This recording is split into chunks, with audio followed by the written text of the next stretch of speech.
മലയാളത്തിലെ big boss season 7, 8 ഉടൻ ആരംഭിക്കാൻ പോകുന്നു എന്ന വാർത്തകളാണ് പുറത്തുവരുന്നത്. എന്നാൽ പുതിയതായിട്ടുള്ള മത്സരാർത്ഥികൾ ഇപ്പോൾ തന്നെ ആരൊക്കെയാണ് എന്ന് പുറത്തു വന്നുകൊണ്ടിരിക്കുന്നു. സോഷ്യൽ മീഡിയയിലെ വലിയ ഫെയിമിൽ നിൽക്കുന്ന ജാസ്മിൻ ഉണ്ടാകാൻ സാധ്യത കൂടുതലാണ്. ചിലപ്പോൾ ജാസ്മിൻ ഒറ്റയ്ക്കായിരിക്കും, അല്ലെങ്കിൽ പാർട്ണറും കൂടി ഉണ്ടായിരിക്കും. രണ്ടാമതായിട്ട് ലിസ്റ്റിൽ വരുന്നത് ബിഗ് ബോസ് സീസൺ 7-ൽ വലിയ രീതിയിൽ വിവാദമായി തീർത്ത PR വർക്ക് എന്ന് പറഞ്ഞ് അനുമോൾ വലിയ രീതിയിൽ ചർച്ചയാക്കിയ ആ പുറകിലുള്ള ആൾ വിനു ആണ്. അടുത്തതായിട്ട് നമ്മുടെ ലിസ്റ്റിലുള്ളത് സീസൺ 7-ൽ തന്നെ വലിയ രീതിയിൽ ഉണ്ടാകുമെന്ന് ചർച്ചയായ പേരാണ് നാഗചേച്ചി. എന്നാൽ നാഗചേച്ചി സീസൺ 8-ൽ ഉണ്ടാകാൻ സാധ്യത കൂടുതലാണ്. പിന്നെ വരുന്നത് തൊപ്പിയാണ്. സോഷ്യൽ മീഡിയ ഇൻഫ്ലുവൻസർ ആയിട്ടുള്ള തൊപ്പിയാണ്. തൊപ്പി വരുമെന്ന് ഉറപ്പില്ല.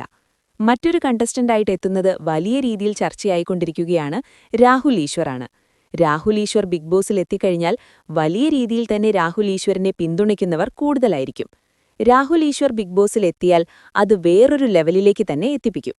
അടുത്ത പ്രൊഡിക്ഷൻ ലിസ്റ്റിലുള്ളത് ഉപ്പുമുളകും താരമായ ബിജു സോപാനന്ദനാണ്. പിന്നെ ലിസ്റ്റിൽ വരുന്നത് മെഹർ ഫാത്തിമയാണ്.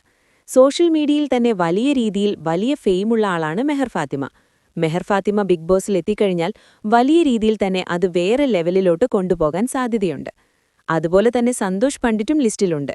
ഇവരൊക്കെ ബിഗ് ബോസ് സീസൺ എത്തിക്കഴിഞ്ഞാൽ വലിയ രീതിയിൽ തന്നെ വിജയമാവും. പ്രേക്ഷകർ വേറെ ലെവലിൽ തന്നെ ഇവരെ ഏറ്റെടുക്കുകയും ചെയ്യും. ഓരോ ദിവസവും വലിയ രീതിയിലുള്ള സർപ്രൈസും എത്തിക്കും. 1 മുതൽ 7 വരെയുള്ളതിനേക്കാൾ മികച്ചതായി മാറും.